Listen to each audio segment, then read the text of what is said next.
دا عبدالله ابن ابي بکر دا مسلمان دی، دا ابوبکر صدیق صاحب زوی دی. د دې دا ډیپټي مقرر کړي و چې ته ځه مکه کې اوسه، او چې چېرته کې د کافرو مجلس وي نو هغې ته ځه او غوږ کېده چې دوی زموږ په باره کې څه وایي، موږ ته رپورټ را رسوه. دا تجسس دی، د چا پټ رازونه د کافر او د دشمن معلومول دا د مسلمان لپاره جایز دی. مسلمان اردني اوده پاتې کېدل دا د مسلمان کار نه دی چې د دشمن نه بې پروا شي. نن سبا دشمن هر قسم میدان کې مخکې دی، په جاسوسۍ کې مخکې دی، په وسله کې مخکې دی، په فوج کې مخکې دی، په ټکنالوژۍ کې مخکې دی. او دا مسلمان کې چېرته پاتې را پاتې اصله د کافر نه والي نو هغه ورته ورکړي او زر کثیر پې باندې ورکړي او ځان هم نه خبروي د کافر او د دشمن د دو پیچ نه چې دی په کوم طرف باندې ما باندې هم لکه اقتصادي د معیشت په حوالې سره که جاني که مالي او که مذهبي او شرعي هم حمله را باندې کوي. زما مذهب او ایمان ته نقصان رسوي، په دې ځان نه پوهېږي. وجه دا ده چې ایمان یې نه دی پکار او مال خو یې پکار خو اوده دی په غفلت کې پروت دی، د هغې نه ځان نه خبروي. محمد رسول الله صلی الله علیه وسلم په دې وخت کې خپل پوره تدبیر کوي.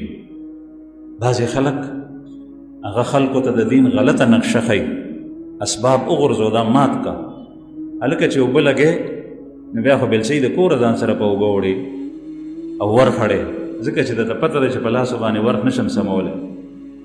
او چې کله د الله جل شانه د الله د رسول تعلیمات راشي نو دغه وخت کې بیا اسباب غورځې، بیمار پرېږدې، خدای به یې ښه کوي او دا کار داسې دی او دا داسې دی دا داسې دی.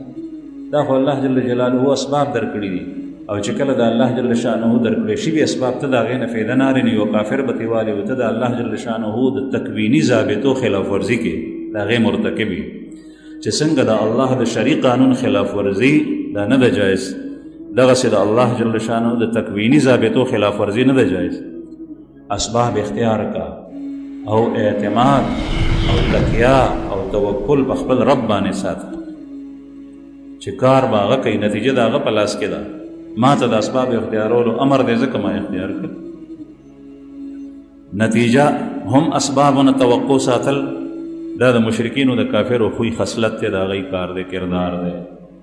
او اسباب بالکل ترک کول دا د ناپوهیو د جاهلو خلکو کار دی چې ورخ سمې نو بلچۍ ځان سره وړې او چې ګوډ کې نو رمبې دې وړي په لاس او ګوډ نه کوي، او چې کله نورو ځایونو کې راشي نو هلته کې اسباب وغورځي. رسول الله صلی الله علیه وسلم عبدالله ابن ابي بکر دته دا ویلو چې ته به ځې سحر او موږ ته به رپورټ راوړې، د شپې تیاره کې به وته د ماسخوتن د مکې ټول خبرونه راړل، فلانکي ځای کې هغوی داسې وي، فلانکي ځای کې دې ځای ته خلک لاړو، دلته کې تاسو پسې لاړل، دا وشو دا وشو، ټول رپورټ به یې راوړل. دغه مواصلاتي نظام هغه ټایم کې بله